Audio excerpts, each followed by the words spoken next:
Welcome to Mysteries, Monsters, and Mayhem. I'm Shannon Lawrence. And I'm MB Partlow.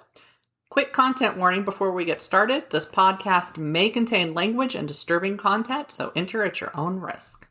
Hi. Hello. Sorry. I was like, my wait, trash can. what? We're going. Okay. What? Oh, Hi. sure. I did just hit it while you were doing something. I was rearranging my papers. We're doing 3 stories today, so it's going to be rapid fire. It's a big day. We've done it before. Yes, we've done it a couple times. It's not good to do it all the time, but occasionally. I know. It's not a bad thing. It lets us get ahead or cover for when we're going to be. Yeah, because this month, doing out stuff. of all these weekends, we could do one. September's always busy, though. If I were to look, maybe last year we did. I had to do the same thing. I could probably year. Look it up too. I don't want to. That sounds like work. Okay. Too much work. I don't like it. So I started watching something new because why finish any of the 4,000 series I've started when I can just start something new? It's called Extraordinary. I've heard of it. I just started seeing it. It's on Hulu and it's British, and I think the main character is Irish, and basically, and everybody turns 18, they get a power. Yeah. And she is 25 and does not have a power. Okay. It reminds me a little bit of, what was the one, that British woman? It was just 2 seasons. She had a lot of sex. I know that you watched it. Mm. Oh, God, what was the name of that? It took me forever to watch it. It was... Oh, Fleabag. Fleabag. Yeah. In some ways, it reminds me a little bit of Fleabag, except, of course, with the supernatural element. So this one girl, so the main character lives with 2 friends who are a couple, and the woman of the couple works in a law office because she channels the dead. So if there's any question about a will or what someone intended, she looks at their picture and calls them up, and their voice comes out of her mouth, which is kind of amusing. Then this woman and the main character, it's hilarious. She takes in a cat, and all of a sudden, it's like behind her back, so she doesn't see it. He turns into a man, a naked man. And then by the time she turns around, he's back to being a cat. Well, he's a werecat, and he turned into a cat and got stuck. He was a cat for 3 years. They find out he finally turns into a man and stays. I don't know who this actor is, but he is fucking brilliant. He's got this wild bushy hair, big eyes, and he's scrawny. He's super skinny and very hairy. And just the look on his face when he turns it back into a man, he's like, man, cat. He just... I think I want to check it out just for that. Yes, watch it just for him. And then, yeah, she keeps connecting. I am a little tired of the trope of women who have sex with men who treat them like shit just because they want to be part of a couple. And I'm like, this is not the road to being a couple. He's not treating you even decently. It was in Bridesmaids. It was in Fleabag. It was... So I'm like, all right. You know what might counter that is I'm watching Deadlock. And that's lock is in a Scottish lake, but it's in Australia. Oh. It's in Australia. It's an Australian show. So anyway, it's like an island, I think, off the coast of Australia, if I've gotten that right. Because I was doing stuff while I was watching it, or that first episode that established all that. So anyway, there's a cop on the island. And established first scene, she is a lesbian, and apparently this island is full of a lot of lesbian. It pisses off some really awful men there, but there's even a lesbian choir. So I'm just saying it counters that because there's a whole lot of pussy power in this show. And I love it. But it's a murder mystery thing. So yeah, they're up to 2 bodies now. I think we're 3 episodes into it, but it's pretty, and it's a kind of comedic. Oh, okay. And there's just a bunch. It's everybody there is stupid except this poor main cop, right? Even though they're cops. And this agent gets brought in from, where does she say she's from? I almost had it. Anyway, Darwin. She comes in from Darwin, Australia to this island. And she's not a lesbian, but totally butch, right? And so and she's ridiculous. She doesn't want to hear anything this main cop has to say because she's, by God, the detective expert, and this other person just a small town cop, and so she doesn't know what she's talking about, and yet she's the only one who knows what she's talking. So the cop from Darwin keeps being like, well, this is the person, like one thing, she sees one thing and like, this is the person who did it. And then she's just set on that person from then on. And then like some of them die and she's like, well, it could still be him, and like, so they have these stupid arguments. And there's just like a lot of like there's nudity and none of it is, hey, look, this chick is sexy. Like it's normal women. It's matter of fact nudity. Yes. And so it's just, there's so much great about this show. I like it when I'm watching something and I don't pay attention sometimes. I don't stop and go, wait, I'm watching this on HBO or I don't pay attention to what platform I'm watching something on. So I remember I was watching a sci-fi series and this guy gets out of a regeneration tube and walks across the room and I'm like, holy hell, that's full frontal and he should be very proud. I know, sometimes you're like, I see why you signed that contract. I'm like, yeah, boy, howdy. That's pretty. I was so shocked because for so long, I mean, yeah, it's the first time I've seen a penis. So don't know how to explain to my two children. But you did, for so long, you could see so much on TV, but they never showed male nudity. If you saw anything, you saw their butts. Yeah. So. Yeah, I watched, did I already say this previously? I watched the Brooke Shields documentary. No. I think it might have just been called Pretty Baby after that one movie she was in. How was that? Disturbing as fuck. And also some connections were made that I'd never made. Like when the feminist movement occurred, that's when you started seeing young girls being sexualized in ads and media and stuff like that. Because the men were like, oh, you don't want to be sexual for us? Then we're going to go after. And I was like, oh my God. But they were showing the ads. And I was like, oh my God. Right. But like everything with her was disturbing. Yes. And she's young. She was so young. And she's a very intelligent woman. She was always an intelligent woman. And which is why she was able to stand up against Tom Cruise when he went after her for the postpartum depression. That's when I went, he can just kiss. That's when he became dead to me though. Yep. For real. Like I had watched, Top Gun and Risky Business and all this stuff and I loved it. And then he did that and I was like, dead to me. Yep. I don't care about the Scientology crap. Nope. But you're dead to me now. So yeah, it went through that whole thing and her marriage to Andrew Agassi, who I didn't remember or know or whatever, that he was like this controlling, kind of abusive. I didn't realize they got married. I knew they were a couple. But... Yeah, I think they got married.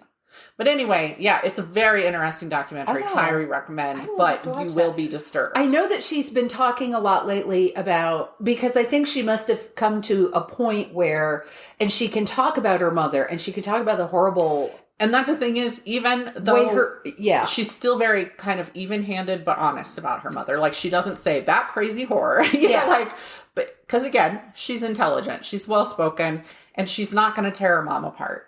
Now that she's dead, but she does have that freedom to kind of talk about the stuff that happened now and what she was pushed into. And her mom was an alcoholic during a chunk of, there's a lot. There's a lot. They actually talked to Laura Linney. Linney was good friends with her at the time. And Laura Linney talks about how her mom was at that time. Kind of a little more freely. Friends with Brooke Shields? Okay. Yeah. I think they're closer in age. But... so she talks about what she saw, and she was like, I don't think Brooke even still now understands what a strong person she was to get through what she did. Wow.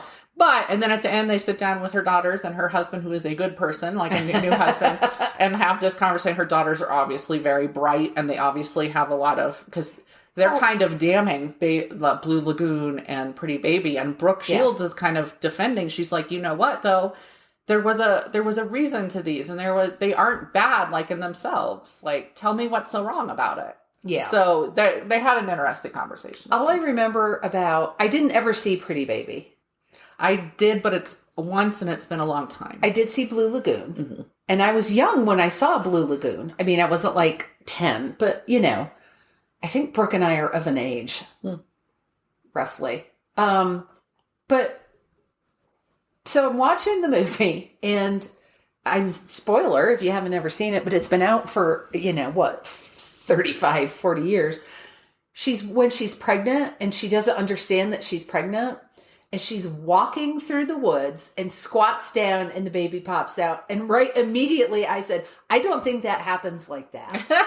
I did not know. I had no experience I had like been that. at a birth before that happened. I knew that happened. Really don't believe that you can just take a stroll in the fucking woods and the baby just, boop. I mean, I probably could have, because mine were weirdly fast once they hurt. There wouldn't have been just like a quiet squat. That's not what would have happened. And she may have yelled like once, but yeah, Nikki was fast.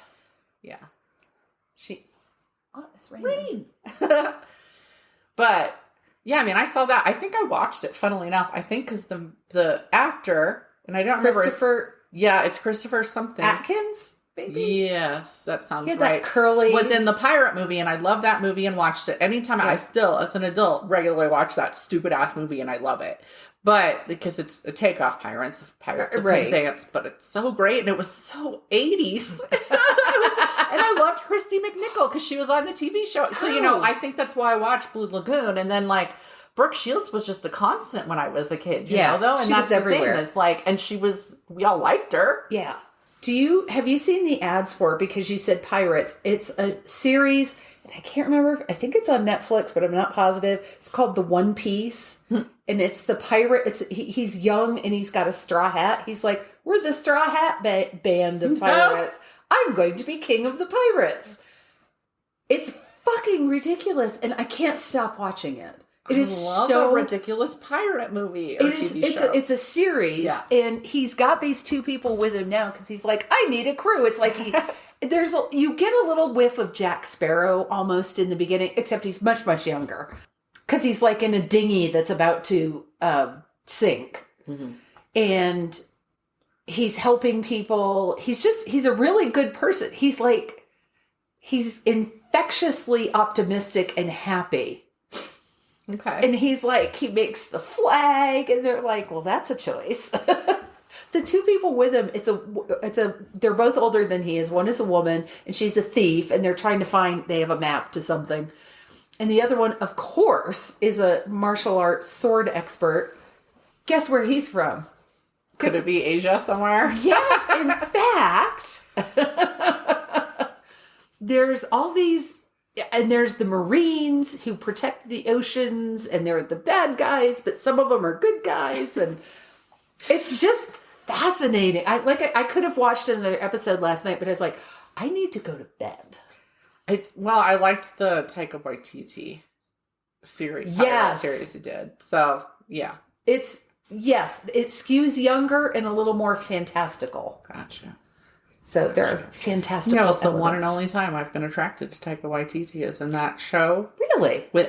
Did you not? When he's all pirated up, I was like, oh shit, you suddenly got hot. I'm just like, you didn't ever think he was hot before? No, I was not attracted. I'm not otherwise attracted to him. No, I think he's very attractive. Okay, well that's good. Then you really liked him as a pirate then. Yes, I did. I had no problems with it was funny. It was like this weird appeal, like it surprised me. Like, look at you. There's been a couple people like I'm attracted to them in one thing, and then like everything else, I'm like, I mean, I love Tim Curry, but I've only ever been attracted to him in one thing. And he's rather ridiculous in it, and I don't understand why I'm attracted to him in it, but I am. So it's like Will Smith. He was the Fresh Prince, so he was kind of goofy. Oh, he was goofy, yeah. And I didn't watch that show when it was on the first time. But Independence Day. But all of a sudden, I went, "Oh, the Fresh Prince went to the gym." When he's walking and dragging the alien behind him, it's like, he's been working out. That's true. You know what? I don't remember if I found him attractive before Independent. I might have. I mean, I grew up again with Will Smith, like his music and Jeff Goldblum. Oh God. For me, he's not.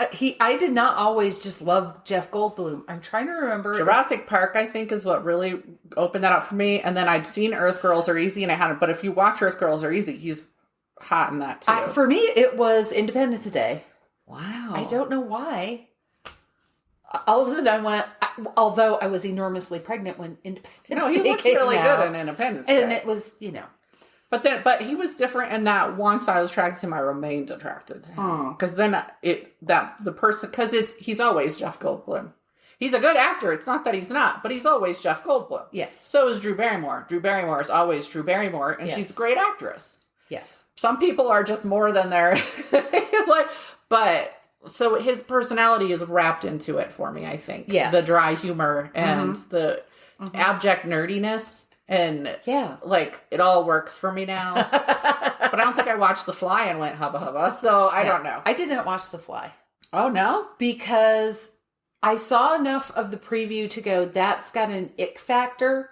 There's definitely ick. And I went, that's just not, no. Even for the most part, am like, I probably shouldn't eat while I'm watching this. And he just vomited on his food to eat it. So, yeah. All right. So, speaking of. Okay, this is part 2.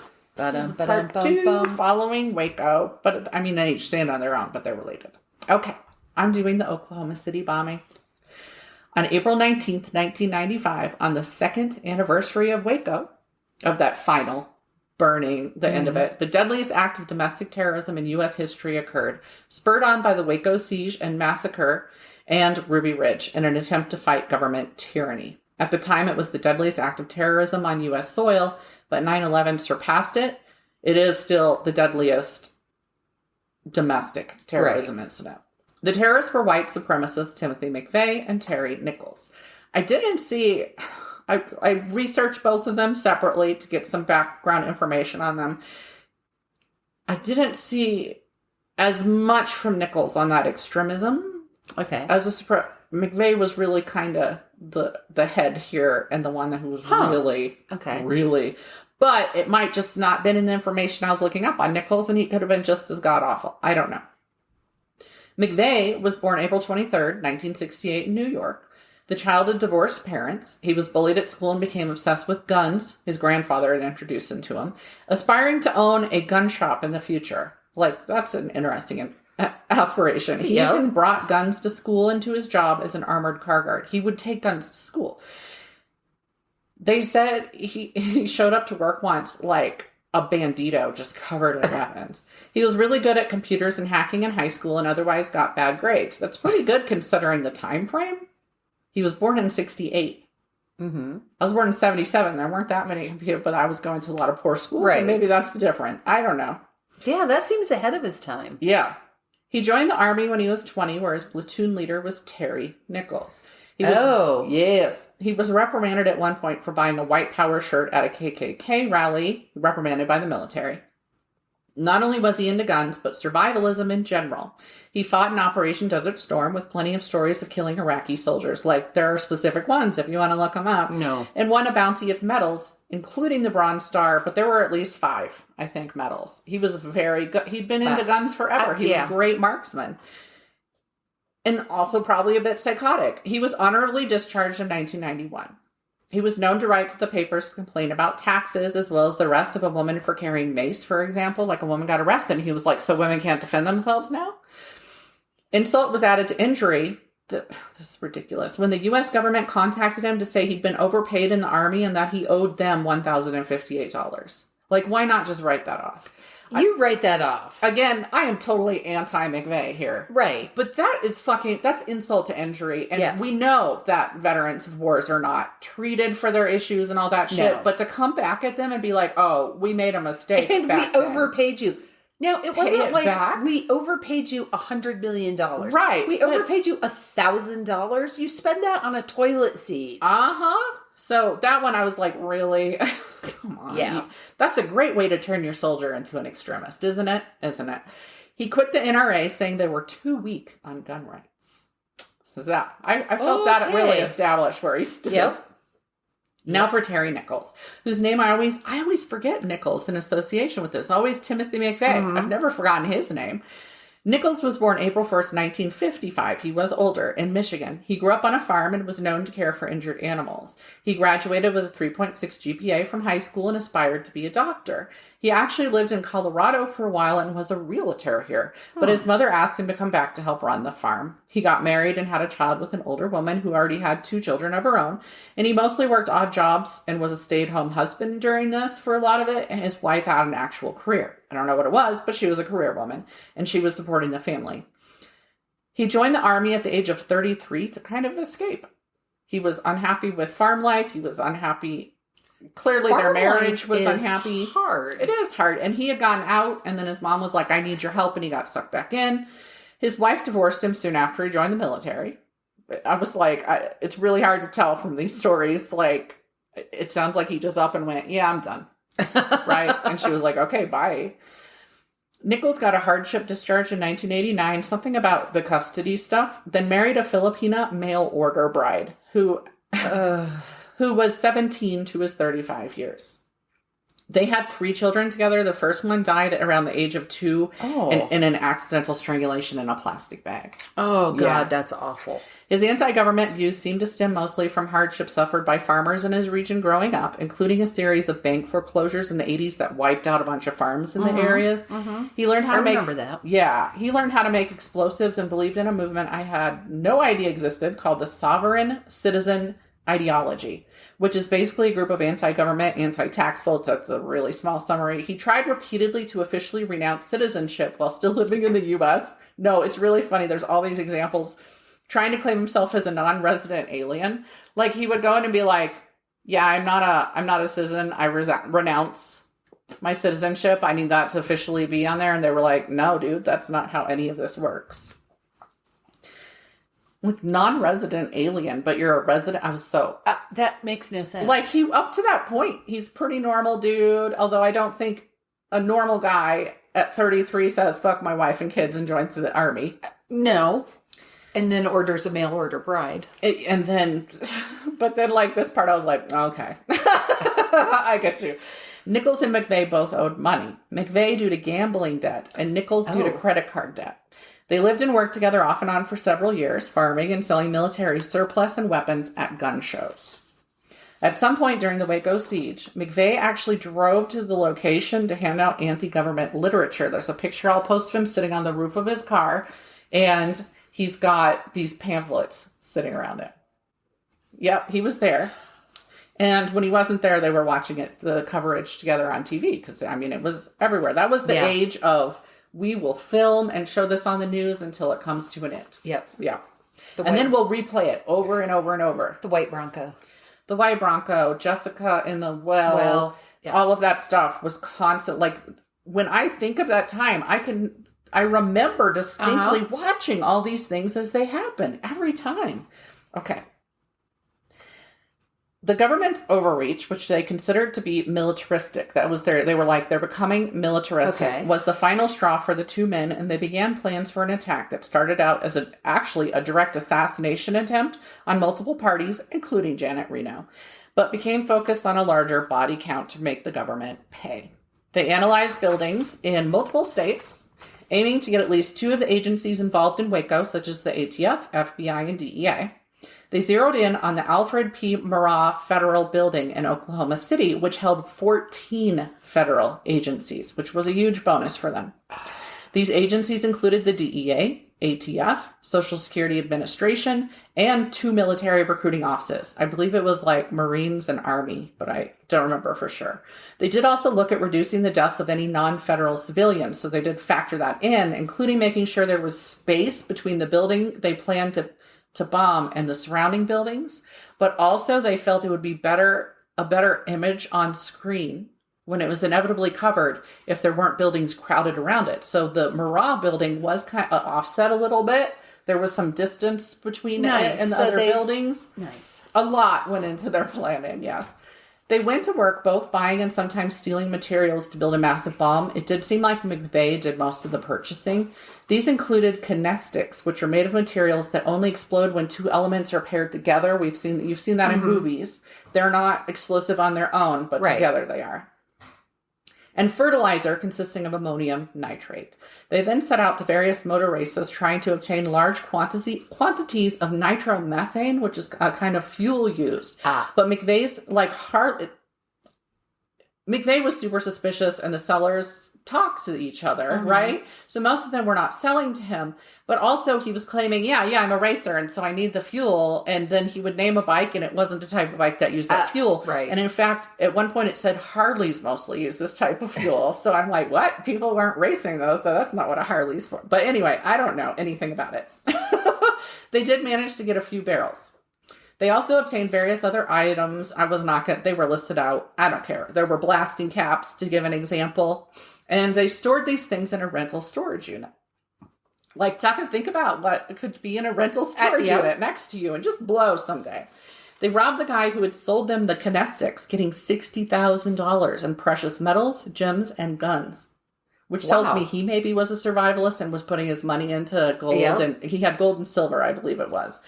And blamed the robbery on the government after also making off with his van to move the loot. So they sent him a letter being like, the government did it. What? I know. Did he believe them? No, I don't think he did. I was like, because that's my question is like, what the actual hip-hoppity fuck? And it never said he was a survivalist, but I really think with what they got from him that he was. On April 16th, 1995, the two men drove to Oklahoma City from Junction City, Kansas. That was kind of their home base, was Junction City, to leave a getaway car, a 77 Mercury Marquis. It was yellow, a couple blocks from the Target building with a note that said, they put a note on it, said, not abandoned, please do not tow. We'll move by April 23rd, need battery and cable. So, that could get you some, all right. They're going to come back and they're going to fix this. And if it was out of the way. Yep.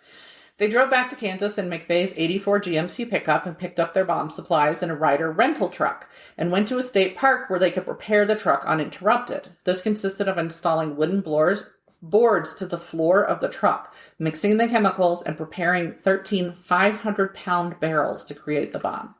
They put explosives on the driver's side as a failsafe so McVeigh could shoot them if the bomb failed, and this would have been a kamikaze act for him. He was prepared to have to sit there and shoot it and die with it, which would then set the bomb off anyway. They left all their prep materials in the truck as well in order to destroy evidence along with the bomb. Stories online listed exactly how they prepared the bombs, but I'm A, not interested, and B, not interested in teaching people how to make bombs. It laid it all out. And I was like, no, stop putting that out there. Loaded down with various anti-government papers and items, with a bunch of anti-government quotes and a t-shirt that read, Sic semper tyrannis, thus always to tyrants, and, quote, the tree of liberty must be refreshed from time to time with the blood of patriots and tyrants. And that's a Thomas Jefferson quote. They listed everything. There were envelopes. He had all this shit with all this tyranny stuff on him. I did not feel like listening it. McVeigh drove the van to a parking area directly under the daycare, having lit a 5-minute fuse and a 2-minute fuse at the appropriate time. So as he's driving, okay, it's time. I'm almost there. Time to set the 5-minute, then time to set the 2-minute. So these fuses are already going with him driving in there. And he rushed away, ditching the keys as he ran on the street. The bomb went off at 9:02 a.m., registering on the Richter scale as a 3.2. Jesus. People heard the explosion 55 miles away. I still remember the day this happened. The damage was extensive, not just to the Target building, but to buildings within a 4-block radius. It damaged 324 downtown buildings and collapsed about 1/3 of the Murrah building, causing over $600 million in damage. But the most egregious damage was to human lives, 19 of them children. Fucker. Yep. 168 people were killed, including the children in the daycare center directly above the bomb. There had been just over 640 people thought to be in the building when it exploded. Most of the deaths were from the building's collapse, not directly from the blast, although several people, their deaths were completely due to the flying glass. And 4 were killed outside the building, 3 of those in other nearby buildings. One nurse helping in rescue efforts suffered a head injury from debris falling and died from the injury. Oh, God. 60 of those who died were not federal employees. Of the federal employees, 40 worked for the Social Security Administration, 35 for the Department of Housing and Urban Development, 11 from the Department of Transportation, 7 from the Department of Agriculture, 6 from the Secret Service, 5 from the DEA, and 2 each from Customs and General Services Administration, meaning that all of 5 were from a target federal department. That body count, 5 of them were the people he was mad at. The youngest victim was 3 months old. The oldest was 73, and 3 were pregnant women. 6 were members of the military. And I was like, well, were they weren't anti-soldier, and they went ahead and killed, right? Mm-hmm. There were 680 people injured, meaning many who hadn't been in the targeted building, but instead in surrounding buildings and outside. In response to the civilian body count, McVeigh said, quote, "Women and kids were killed at Waco and Ruby Ridge." And, quote, "I wanted the government to hurt like the people of Waco and Ruby Ridge had." End quote. Except, I don't understand how it hurts the government. I don't either. 1,800 911 calls occurred after the explosion. Oh my God. But here's the kicker. Emergency agencies had heard the explosion and saw the plume, and people from their homes who were out of uniform went directly to it because they'd all heard and seen it. It was so massive that before the 911 calls could even be responded to by people on duty, all of these off-duty people were doctors, nurses, emergency workers. These are the types of people that pour something like this without being called, and they were there. Responders included civilians on site who rushed to help, the Emergency Medical Services Authority, the Oklahoma National Guard, which they were really there to guard it in case somebody was coming back, the Oklahoma City Police, the Red Cross, the Civil Air Patrol, the Air Force, and surprisingly, the National Weather Service. I have no explanation for that. I was like, okay, good for you guys. Throughout the rescue efforts, there were tips about more bombs, so they would have to temporarily stop evacuating and pull the rescue personnel. It was like some 4-block radius or something. All right, we have to get back just in case until they could prove that it wasn't happening. The last surviving victim pulled from the rubble was a 15-year-old girl. They got her out at 7 p.m., almost 10 hours after the bomb went off. There was a kind of funny story, and I didn't write it down, but I'm going to say it anyway. They found something, they were like, oh shit, this is a real bomb. But bear in mind, the agencies that were in there, so they had to clear everybody out, and then they finally realized it wasn't it was in fact some sort of bomb or mine, I don't remember, but it was useless. It was deactivated. Yes, because it was for training purposes, but it took the amount of time, everybody was dead, right? Like, yes, the people who by the knew time that, they could get to the people who knew that, yes, so that actually caused a shutdown. There were so many interruptions that. For safety reasons, the building was fully demolished on May 23rd. It was going to be sooner, but McVeigh's lawyer said, we need to be able to look at the evidence to be able to prove he didn't do it. So it was kept a little longer. Fuck that. Yeah, I know. Fuck you. They worked to excavate the site for several days in the hopes of finding survivors, but also to try and find and identify all of the bodies. Oh. McVeigh was actually arrested less than 2 hours after the explosion, but they didn't know he was associated with the bombing at that time. He had taken the license plates off his getaway vehicle when he left it there so nobody could track it. So he's driving without license plates. He gets pulled over, and the cops, concealed weapon, so he was arrested. He was using a fake name and claiming Nichols' brother's address. It was a VIN number on an axle of the Ryder truck that helped officials track him down as a bombing suspect. Ultimately, a hotel employee near that Ryder truck rental, because they went to all these places with a drawing of the suspect from videos. A hotel employee identified him as being associated with that truck after the VIN led to the rental location. Because he'd used Nichols' brother's address, police went looking for both brothers. Terry Nichols turned himself in once he knew they'd figured out his name. Nichols' brother, McVeigh's sister, and a couple named Fortier, who had been told of the plans early on and not turned the two men in, though Michael Fortier had turned them down when they asked him to get involved. But then he rode down there with them, so he was kind of involved. Faced various accusations, but ultimately only Michael Fortier served time out of those. He got 12 years for not turning them in, so basically for being an accomplice. 3 of the 4 testified against the 2. There was also a ton of evidence at their places of residence, along with footage of McVeigh dropping off the escape vehicle and leaving the truck. Various witnesses who had seen them along the way, including the racing people who McVeigh had tried to buy fuel from, testified at the trial. The prosecution had at least 100 witnesses in the 9-week trial. There was never any question once they'd been identified that they had been the bombers. From the FBI.gov site, they listed the following investigation stats that I just thought, like, wow. Because they were like, we are covering all our bases so that we can actually get the conviction. 28,000 plus interviews conducted. 43,000 leads followed. 3 tons of evidence and millions of hotel registrations, truck rental records, and airline reservation records reviewed. Wow. Nichols was not convicted for the actual setting off of the bomb, which was considered a weapon of mass destruction, by the way. But he was held responsible for his other actions, namely helping to build the bomb.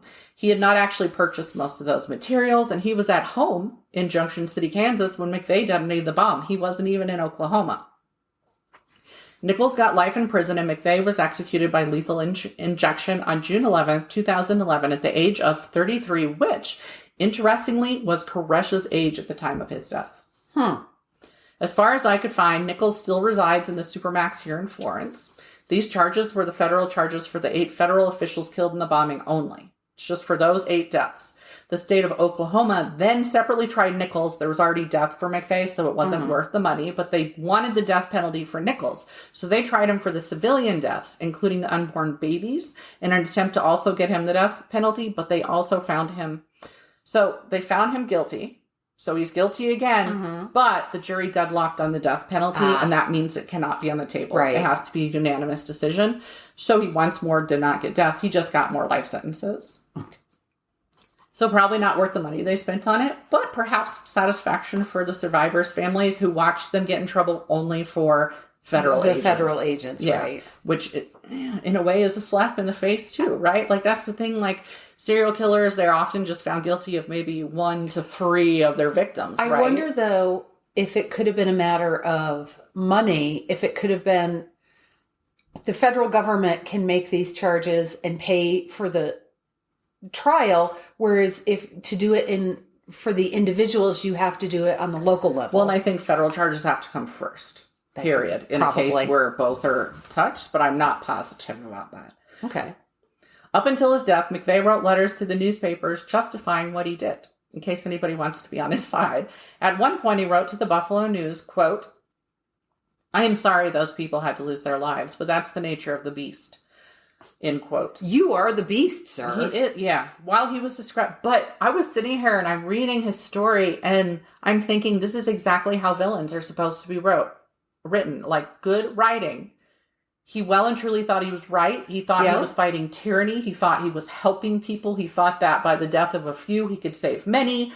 He well and truly believed this in his head. And a villain, a good villain, well and truly believes they're right and fighting for something just to themselves. And I was like, if you want to study a real life person for your writing, to write a villain, you study Timothy McVeigh.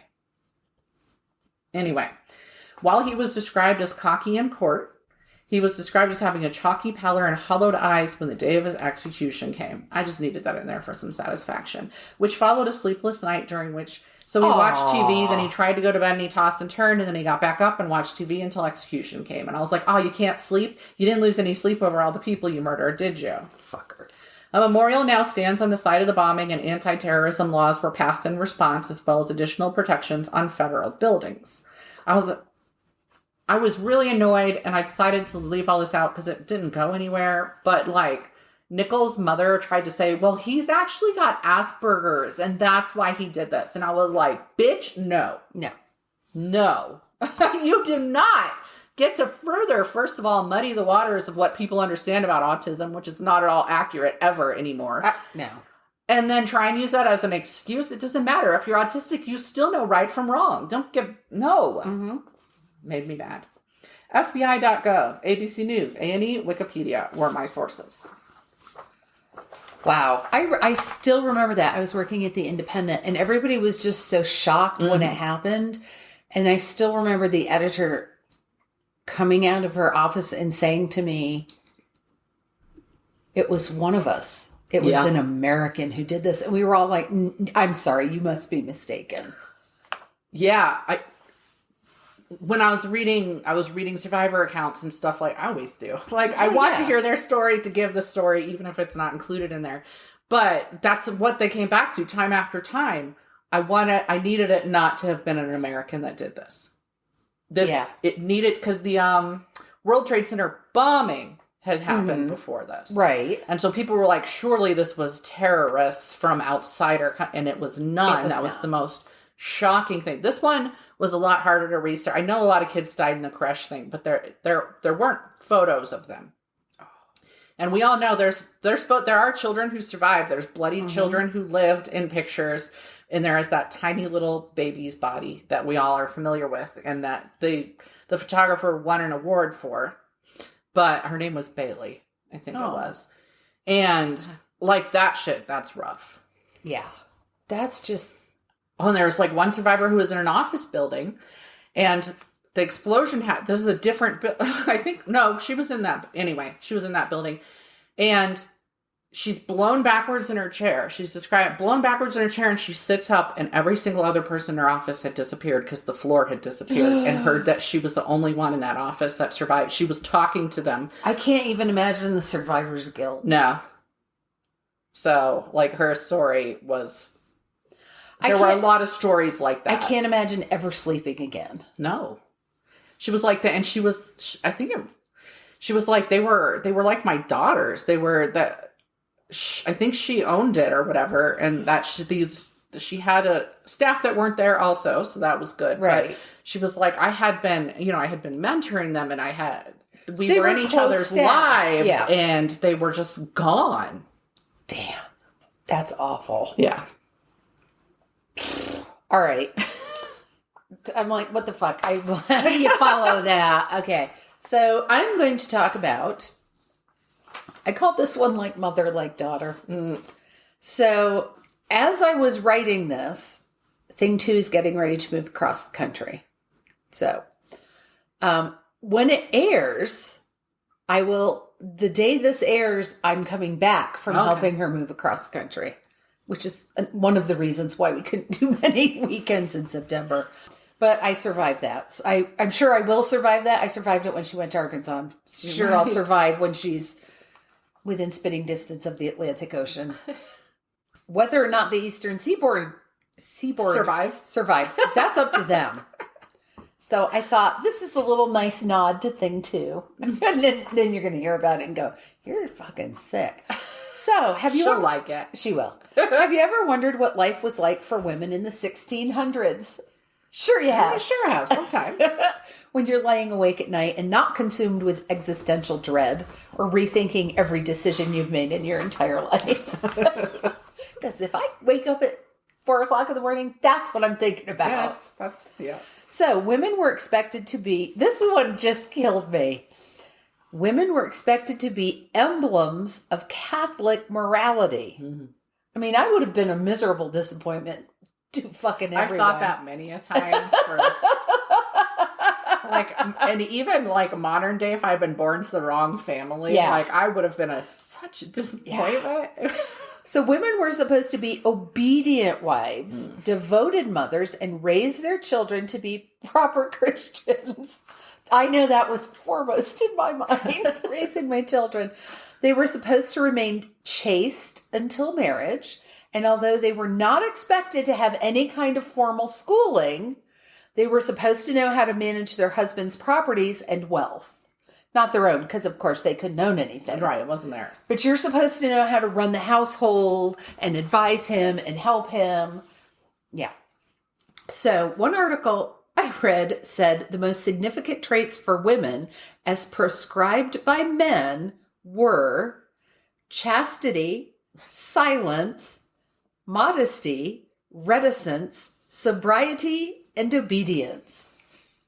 I got none. This is where the whore and the Madonna shit came from. Yes. Because they wanted women to be like that, except the women who had to pleasure them, because they needed to be able to have all the sex they wanted at whatever age they wanted it, but women weren't allowed to give it to them. So then they would shame and and despise the women who did this for them because they were the bad ones. Yes. Yes.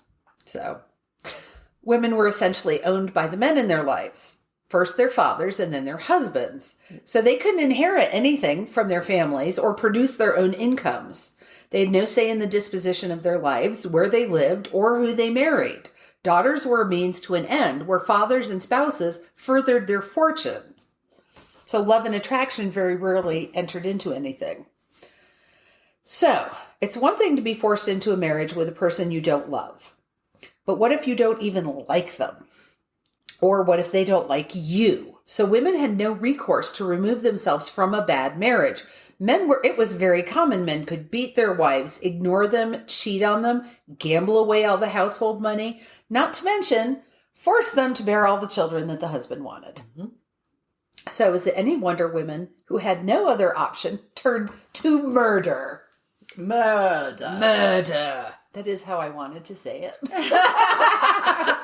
So, Tofania Diadamo of Palermo, Sicily, who is considered by some to be a sorceress, is the inventor of aqua tofano, an odorless and colorless poison that contained, among other things, dissolved arsenic. She was accused first of killing her husband Francesco, and second of selling her poison to other women. She was beheaded, because that was how you killed people back then, in 1633. However, Tofania had a daughter, Giulia Tofano, who fled Palermo when her mother was killed. Now, the mom's name was Tofania, Giulia's last name was Tofano, and it was apparently common in that place and that time for a daughter to take her mother's first name as her own last name. Okay. I'm like, Jesus Christ. There's still cultures that do stuff like that. Yeah. I'm like, how do you keep track of, well, in the U.S., in census data back in the 1920s, if you were widowed and you remarried, your children automatically took your new husband's last name. Without adoption and stuff. Without adoption, without any paperwork. It's no wonder genealogy can be hard. Yeah. So, Giulia took with her the magical formula for aqua tofano, which she either inherited from her mother or perfected on her own. It consisted of water boiled with an arsenic derivative, some lead, and antimony. I don't know what antimony is. I've heard of it, but I've heard of it, but I don't tell you. No. It resulted in a clear, colorless, tasteless liquid, which could easily be added to anything consumable. So, Giulia's, I don't know why I called her Juliana here, but it's Giulia. Her new profession was not without risk, because if she was caught, she would be... Wow, I just left half of that sentence out. Oh. Okay, let's try that again. Got distracted while you were writing that. I did. If she was caught, she would answer to the Spanish Inquisition court. We all know what a bundle of laughs those fellas were. On the other hand, it unexpected. Yes. No one expects the Spanish Inquisition. On the other hand, it didn't hurt her cause that she had an abbot as a lover and actually had a child with him. She worked with other women to set up a ring of poisoners, which eventually included her own daughter, who the abbot was the father of. Yes, who could provide wealthy women with a way to get rid of an inconvenient or abusive spouse. I love them. The methodology was fairly ingenious. Giulia ran an apothecary shop from which she sold cosmetic powders and potions and lotions for the beautification of her clients.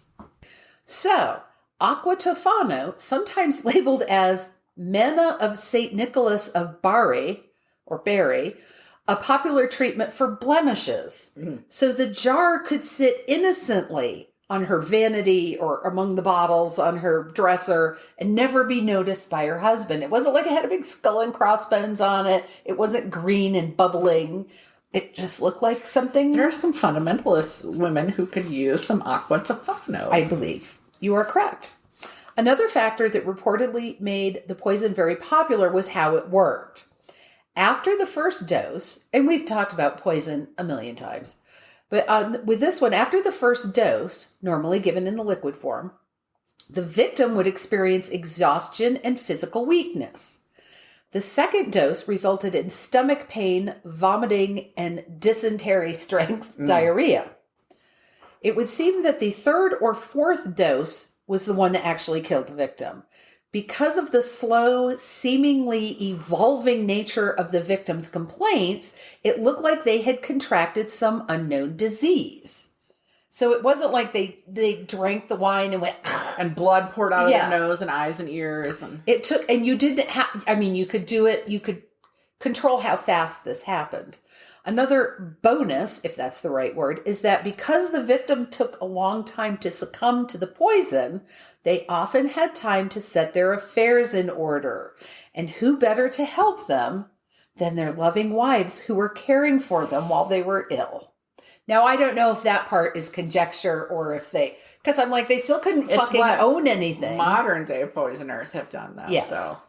So the story does take us some interesting turns. In one version, it said that the courts were reluctant to prosecute and eventually, potentially, behead the women of high social status because those were her customers.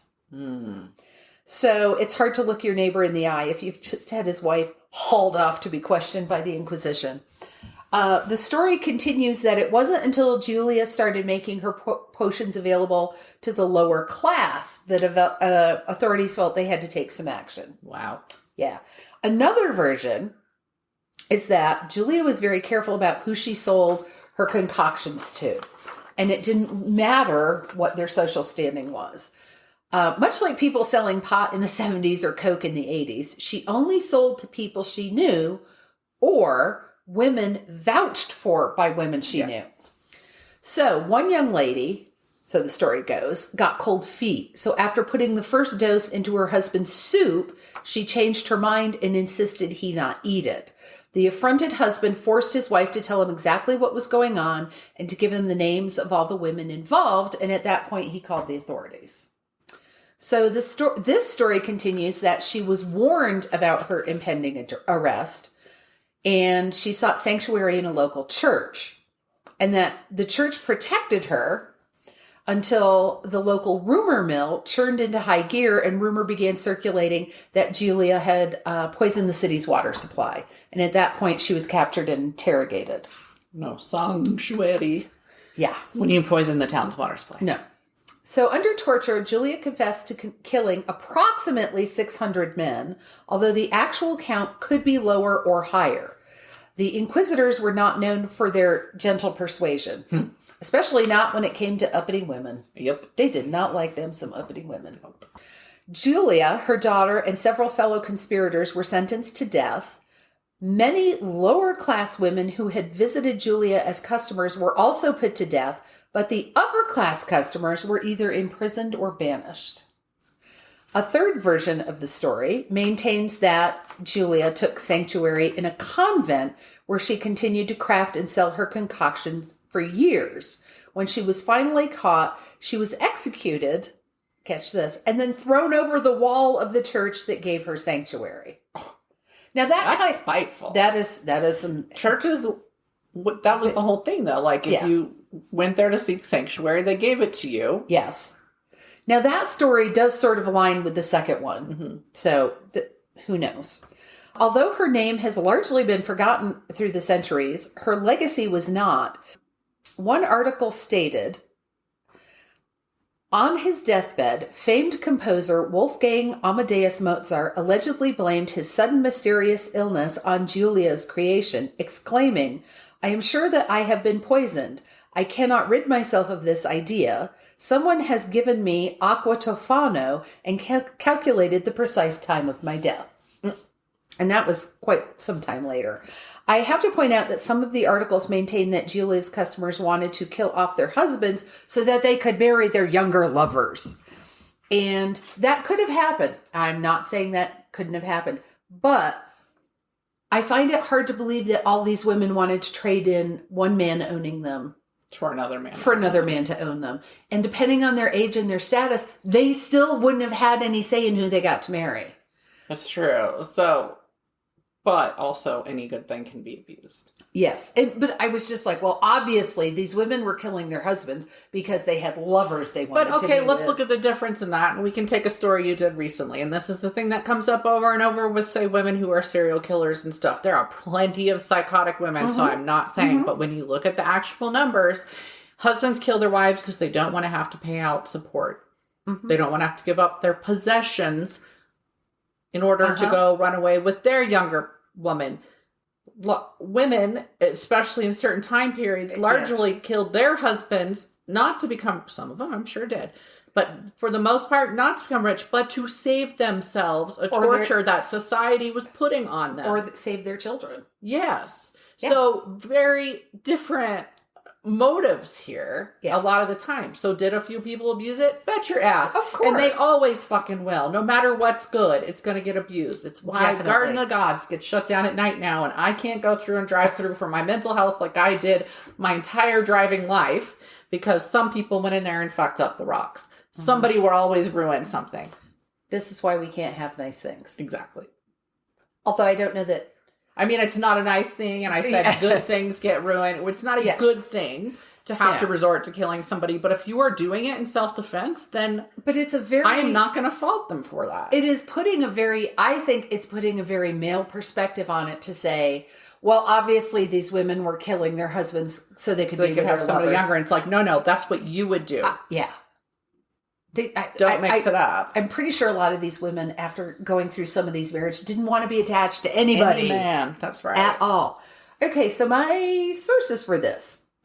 Medium, Wikipedia, usc.edu, the University of Brighton, romeandart.eu, and sci-fi.com, of all things. I know sometimes there's some really, but they have like a good story. And shit.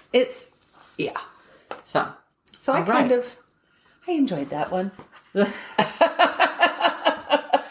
I like women taking the power into their own hands.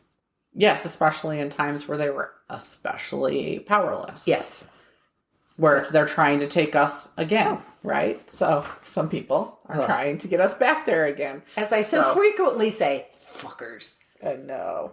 All right. Thank you for tuning in. Check us out at buymeacoffee.com/mmmayhem or buymeacoffee.com/mmmayhem if you want to support the show, and we'll talk at you later. We will be back next week. Bye. With adventures. Yeah. With adventures. Bye-bye. I'm doing a lighter one next time. Yay. Bye. Thank you for listening to Mysteries, Monsters, and Mayhem. Find us on Facebook and Instagram or at our website, mysteriesmonstersmayhem.com. Please like, rate, and review, follow, and share wherever your favorite podcasts are downloaded. Thank you for listening and supporting our podcast. We'll be back next week with more shenanigans.